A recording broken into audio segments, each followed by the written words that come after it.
Olá, queridos, bom dia.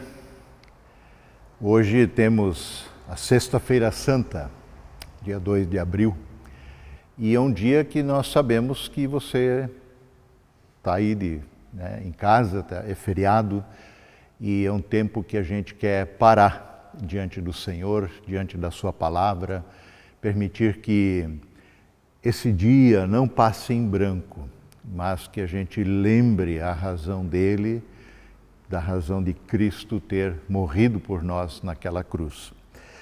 E também esse nosso tempo de devocional, de pequeno culto, vamos dizer assim, queremos estar reunidos em nome do Deus que é Pai, que é Filho e que é Espírito Santo. Eu quero saudá-los com a palavra indicada nas senhas diárias para este dia, e que se encontra na primeira carta de Paulo aos Coríntios, capítulo 1, verso 18. Eu leio o 17 junto para termos o contexto. Ali Paulo está trabalhando com a igreja a questão da divisão que houve quando entre os irmãos da igreja começaram a se dividir, inclusive puxando para uma e para outra liderança, Paulo, Apolo, Pedro, Cristo. Eu sou dessa turma, você é daquela e assim por diante. E conectado a isso, a questão do batismo, Paulo diz ainda bem que eu não batizei ninguém, porque fica talvez associado que eu batizei em meu nome, mas não é isso. E aí no final dessa conversa ele diz, pois Cristo não me enviou para batizar, mas para pregar o Evangelho. Não, porém, com palavras de sabedoria humana, mas para que a cruz de Cristo não seja esvaziada. Não pregar o Evangelho com sabedoria humana, para que a cruz de Cristo não seja esvaziada. Pois, esta é a senha para hoje, a mensagem da cruz é loucura para os que estão perecendo. Mas para nós que estamos sendo salvos, é poder de Deus. Sim, Deus decidiu, por seu amor, por sua misericórdia, por sua graça, resgatar a humanidade, refém das trevas, refém do pecado, refém da morte, resgatar-nos através da cruz de Cristo, da morte expiatória de Jesus naquela cruz, que lembramos de maneira especial neste dia, Sexta-feira Santa. Falar, anunciar o Evangelho pautado na sabedoria humana, na filosofia humana, na mera desenvoltura do nosso raciocínio, da forma de articularmos palavras, pode sim esvaziar a cruz. O Evangelho tem uma centralidade, uma mensagem única. Jesus morreu por você. Aquela sua morte deveria ser a minha morte, a sua morte.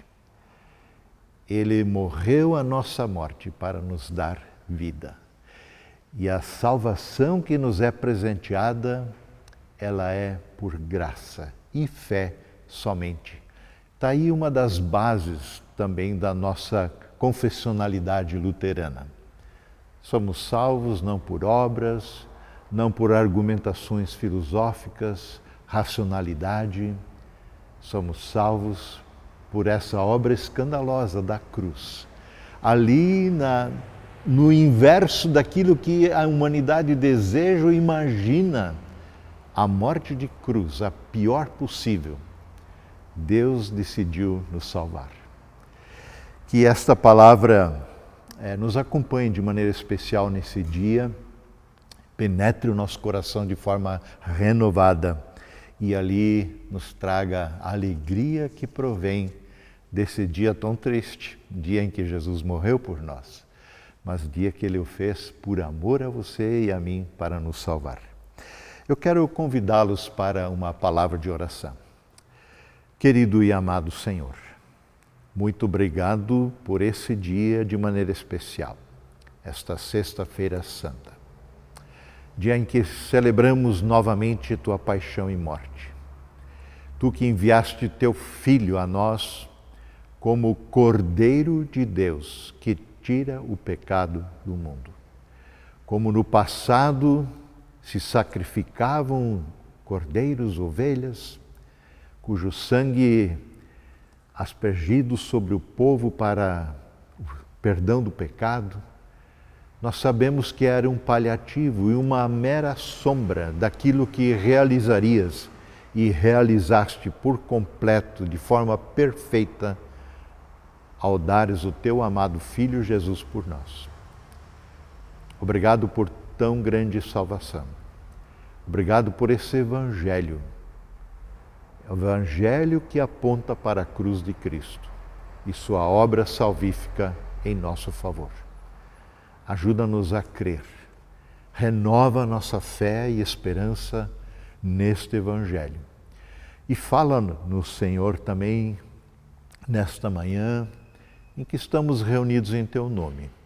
Ministra nossos corações, trabalha em nossas vidas, fortalece-nos na fé, na esperança e no amor que provém do Senhor e que nos coloca em movimento para Te servir, amando o próximo como a nós mesmos. Isto nós Te pedimos em nome de Jesus, que é nosso Senhor e Salvador. Amém. Nós vamos, na sequência, ouvir um hino cantado pelo Collegium Cantorum, sob a regência da Helma.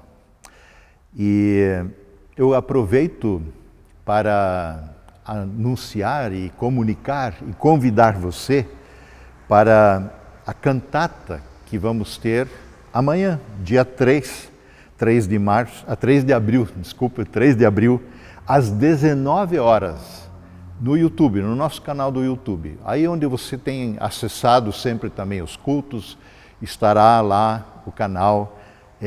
Entraremos às 19 horas com uma cantata que não vai passar de 1 hora. E são vários grupos aqui da comunidade, banda, coral, grupos de canto, que vão estar ali trazendo a mensagem para também este período de paixão, morte e ressurreição de Cristo. Então, reúna a sua família, dedique esse tempo, tire essa 1 hora e participe dessa cantata aí na sua casa. Então nós vamos ouvir agora o Collegium Cantorum e celebrar ao Senhor com este conhecido hino Ó Fronte Ensanguentada, que faz referência exatamente à paixão e morte de Jesus em nosso favor. Os soldados levaram Jesus, teceram uma coroa de espinhos e a colocaram em sua cabeça. Em sua mão direita puseram um caniço, como se fosse um cetro. Ajoelhavam-se diante dele e zombavam. Cuspiam nele, tomavam-lhe o caniço da mão e com ele batiam em sua cabeça.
Ele mesmo carregou nossos pecados em seu corpo na cruz. a fim de que morrêssemos para o pecado e vivêssemos para a justiça. Por suas feridas somos curados.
Então, queridos, Sexta-feira Santa, dia em que lembramos e celebramos a paixão e morte de nosso Senhor e Salvador Jesus Cristo.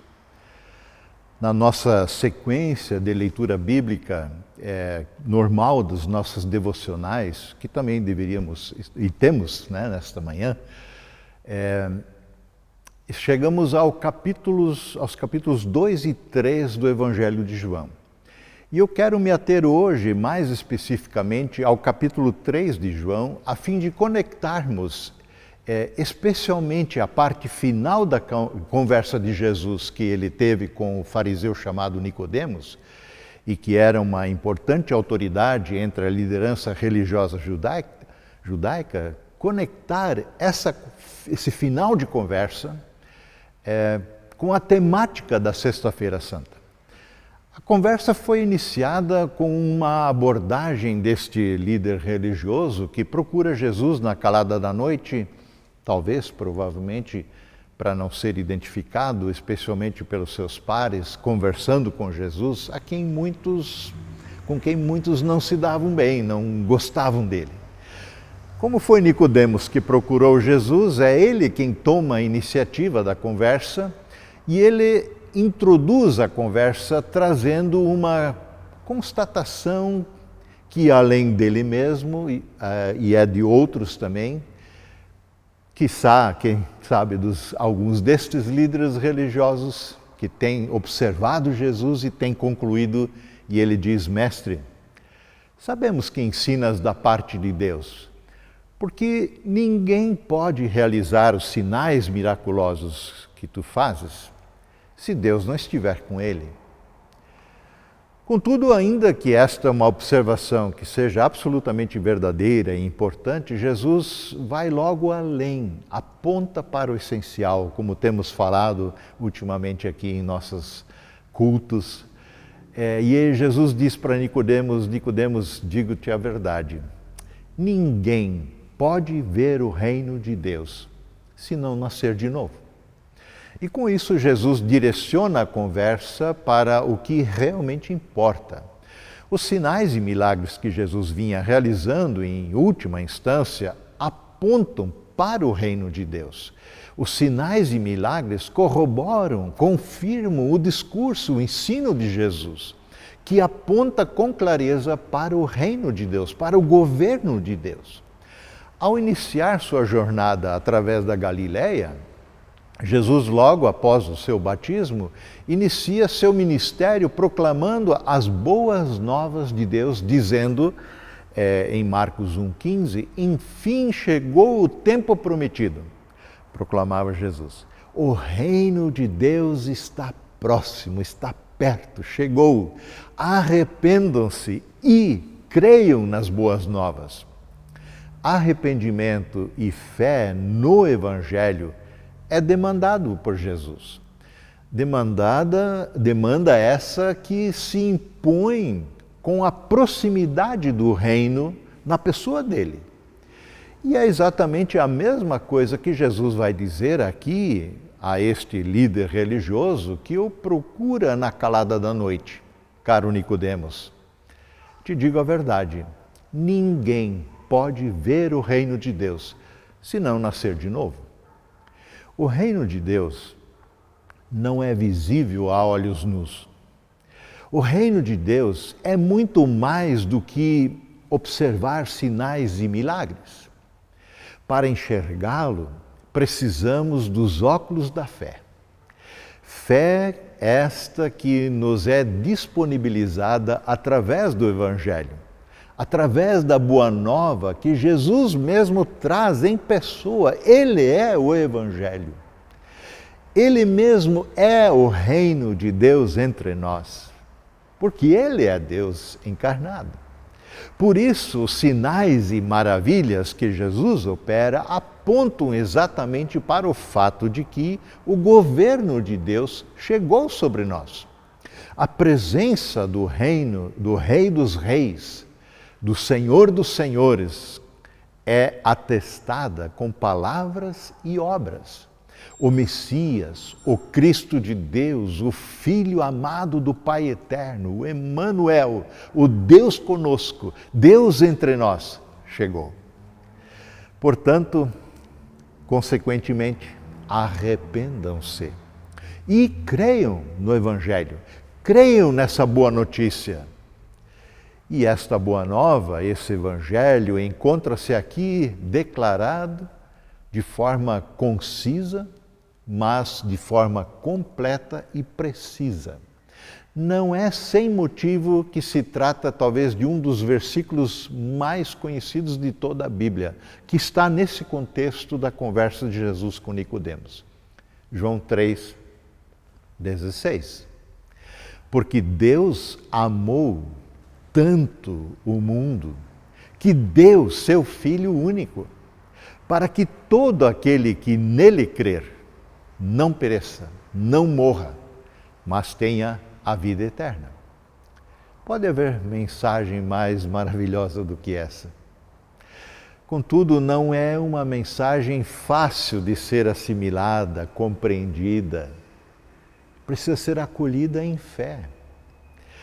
Tentando clarear essa mensagem ao seu interlocutor Nicodemos, esse líder religioso que está falando com Jesus e que queria compreender como isso era possível, como ele, já sendo velho, poderia nascer de novo, deveria entrar de volta ao útero de sua mãe, ele não compreendia isso. E Jesus enfatizou para Nicodemos, verso 5, eu lhe digo a verdade, Nicodemos, ninguém pode entrar no reino de Deus sem nascer da água e do Espírito.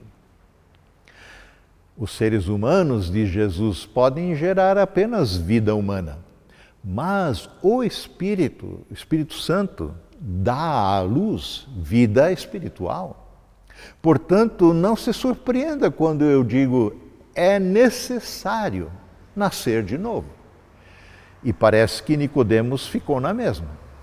Afinal, ele pergunta, verso 9, como pode ser isso?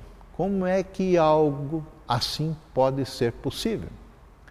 Então Jesus vai ser mais específico, falando em antecipação a respeito da obra que ele veio realizar neste mundo, sua paixão e morte de cruz.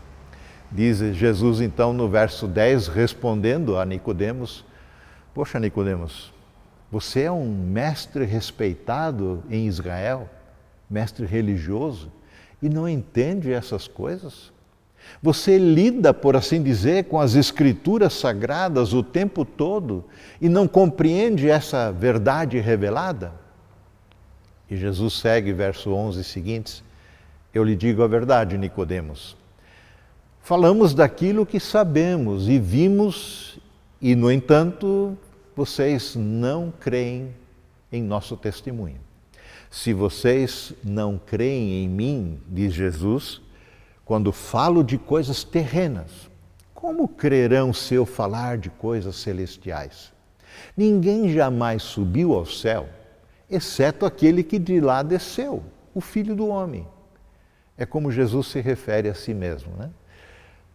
E como Moisés, no deserto, verso 14, levantou a serpente de bronze numa estaca, também é necessário que o Filho do Homem seja levantado, para que todo que nele crer tenha a vida eterna.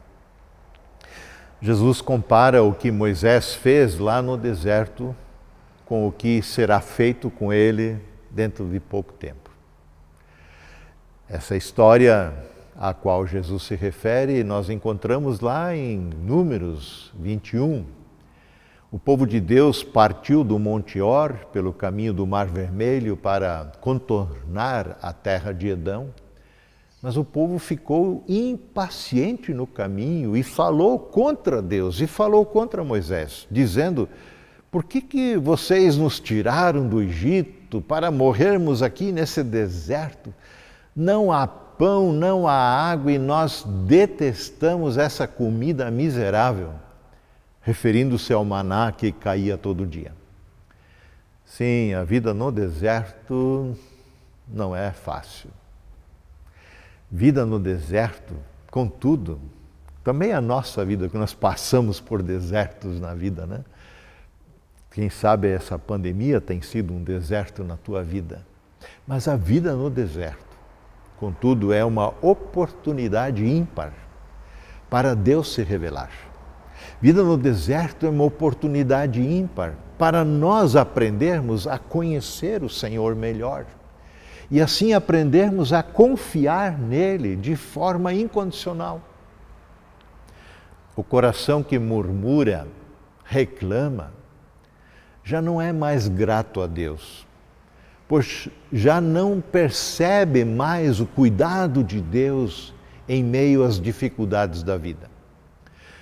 E o que o Senhor fez com esse seu povo ingrato e murmurador? Diz Números 21, verso 6, então o Senhor enviou serpentes venenosas que morderam o povo e muitos morreram. Pura vingança, você vai dizer? Certamente que não. Claro que colhemos os frutos da nossa desobediência. O pecado sempre tem consequências e as marcas ficam. Contudo, o nosso Deus não é vingativo. Ele é, isso sim, justo. Ele é paciente. E ele é misericordioso. Assim, as serpentes expõem a incapacidade do povo de se salvar a si mesmo. Reconheceram que murmuraram injustamente, arrependeram-se e clamaram pelo socorro do Senhor. Aí diz em Números 21, verso 7, o povo foi falar a Moisés e disse: Moisés, pecamos quando falamos contra o Senhor e contra você. Ore pedindo ao Senhor que tire as serpentes do meio de nós. E Moisés orou pelo povo. O Senhor disse a Moisés: faça uma serpente e coloque-a no alto de um poste. Quem for mordido e olhar para a serpente, viverá. Moisés fez, então, essa serpente de bronze e a colocou num poste. Quando alguém era mordido por uma serpente e olhava para a serpente de bronze, permanecia vivo. Mágica? Não. Providência de Deus. Fruto da sua misericórdia. o povo precisou novamente exercitar fé, dependência, confiança na salvação que vem do Senhor. Olhar para a serpente de bronze erguida num poste por Moisés demandava fé na provisão, na providência de Deus para a sua salvação. Não há outra escapatória. Ficar focado nas serpentes, tentar se livrar delas pelo esforço pessoal, é morte na certa. Contudo, ali estava a oportunidade de salvação providenciada pelo próprio Deus. Basta erguer os olhos para a serpente, quebrantar-se do seu orgulho rebelde e voltar a confiar sua vida aos cuidados do Senhor. Bom, essa história, certamente Nicodemos a conhecia muito bem. Ele era um dos mestres religiosos. Então, com essa história, Jesus ilustra, revela, na verdade, o que realmente é necessário para a nossa salvação, para vermos e adentrarmos o reino de Deus. Verso 14 do nosso texto de João. Então Nicodemos, diz Jesus, como Moisés no deserto levantou a serpente de bronze numa estaca, que você conhece bem essa história, também é necessário, diz Jesus, que o Filho do Homem, referindo-se a si de novo, seja levantado, para que todo que nele crer tenha a vida eterna. Não numa estaca, mas numa cruz. Sexta-feira Santa, paixão e morte do amado Filho de Deus. Foi levantado e pendurado naquela cruz, moído, açoitado, cuspido, batido, humilhado, debochado. E ele foi calado como ovelha diante dos seus tosqueadores. Tão somente pelo grande e gracioso amor do Pai por nós, por você, por mim. Criaturas caídas, criaturas egoístas, criaturas rebeldes, que declararam autonomia em relação ao Senhor, a Deus, pecadores. Assim como foram preservadas as vidas daquelas pessoas no passado, no tempo de Moisés, que foram picadas pelas serpentes do deserto, ao voltarem o seu olhar confiante para a serpente de bronze, levantada como numa estaca, como objeto que remete à salvação que Deus providenciaria, assim também todos quantos erguerem o seu olhar para Cristo, contritos e arrependidos de seu orgulho, de sua autossuficiência, encontrarão perdão para o seu pecado no sangue de Cristo derramado naquela cruz, em meu e em teu lugar. Afinal, você e eu deveríamos estar lá pregados naquela cruz. Como profetizou Isaías há 700 anos antes disso acontecer, Isaías 53, mas ele, referindo-se ao servo de Deus, referindo-se a Jesus o Cristo, ele foi traspassado por causa das nossas transgressões. Ele foi esmagado por causa de nossas iniquidades. O castigo que nos trouxe paz estava sobre ele, Jesus. E pelas suas pisaduras, nós fomos curados. Tire tempo hoje para silenciar. Aliás, no passado, não sei se o pessoal talvez da minha idade, um pouco mais, vai lembrar que Sexta-feira Santa nem rádio funcionava. Nada. Era um silêncio absoluto, um lockdown não imposto, mas pela reverência desse dia. Tire tempo para silenciar, para clamar, para buscar ao Senhor. Nesse dia em que lembramos, trazemos com clareza à nossa memória a sua paixão e morte. Lembrando que Ele ressuscita. Jesus não está no túmulo. Permita que o Espírito Santo de Deus quebrante o seu coração.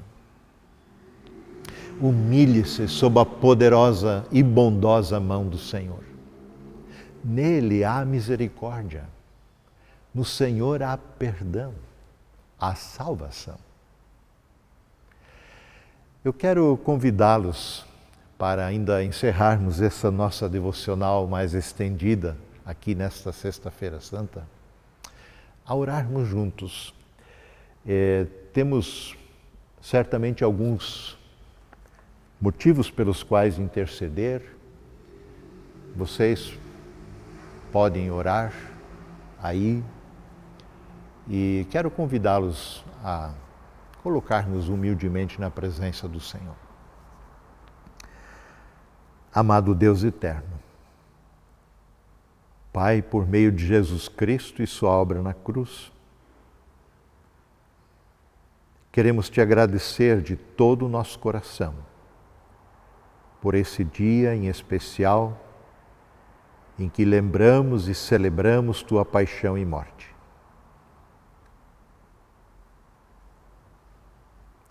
Tantas vezes isso parece tão óbvio e a gente não compreende ou esquece o que realmente te levou àquela cruz. Manifestaste aos teus discípulos que pediste para intercederem juntamente contigo à véspera da paixão e morte,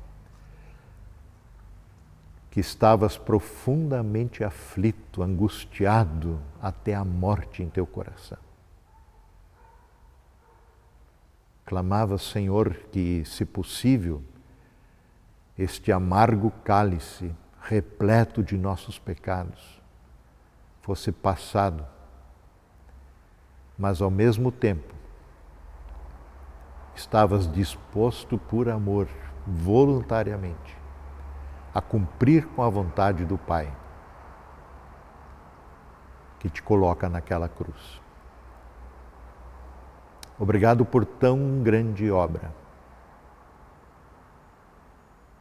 imensurável, inimaginável, incompreensível, na verdade, para a razão humana. No entanto, Senhor, este grande mistério de que numa tão horrível morte, um ser absolutamente puro, completamente inocente, assume a nossa morte. E o Senhor aceitou isso como sacrifício suficiente para nos perdoar. Te pedimos, perdoa-nos. Perdoa-nos de todo pecado. Tu conheces o nosso coração. Sabe como nós nos colocamos agora na Tua presença. Por isso, Senhor, responde o nosso clamor. Especialmente aqueles que se dobram diante de Ti, em arrependimento e confessam diante do Senhor o seu pecado. E clamam por Tua salvação, por Tua graça. Graça preciosa que recebemos em fé. Pai querido, nós queremos também ainda interceder como já fizemos recentemente, continuamos a interceder pela vida do Noah, pelos seus familiares. Queremos interceder por tantos, Senhor, que têm lutado com a enfermidade da Covid. Intercedemos por tantas famílias enlutadas que sofrem, sentem dor, saudade, muitas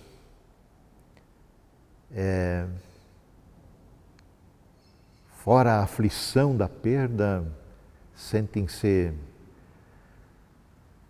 rebeldes no sentido de indignadas com tudo que houve. Traz a tua paz. Traz a tua paz, lembrando que tu és o Deus e Pai de toda consolação. Consolação esta que nos é estendida e vem através do sofrimento de Cristo na cruz. Porque aquele que não poupou o seu próprio Filho, porventura não nos dará juntamente com Ele, com Cristo, todas as coisas que nos são necessárias. Também o teu consolo, tua paz, tua bênção. Sê conosco, Senhor.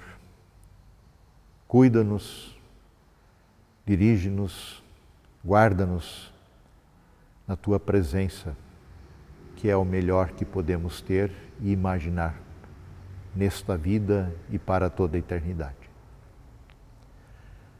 Assim nós oramos, te bendizemos, te louvamos, em nome do Senhor Jesus Cristo, nosso Senhor e Salvador, que também nos ensinou a orar. Pai nosso que estás no céu, santificado seja o teu nome, venha o teu reino, seja feita a tua vontade, assim na terra como no céu. O pão nosso de cada dia nos dá hoje. E perdoa-nos as nossas dívidas, assim como nós também perdoamos aos nossos devedores. E não nos deixes cair em tentação, mas livra-nos do mal, pois teu é o reino, o poder e a glória para sempre. Amém. E o Senhor te abençoe e te guarde. O Senhor faça resplandecer o seu rosto sobre ti e tenha misericórdia de ti. O Senhor sobre ti levante a sua face e te dê a sua paz. Permaneça na paz do Senhor, paz que só Ele tem para dar. Amém.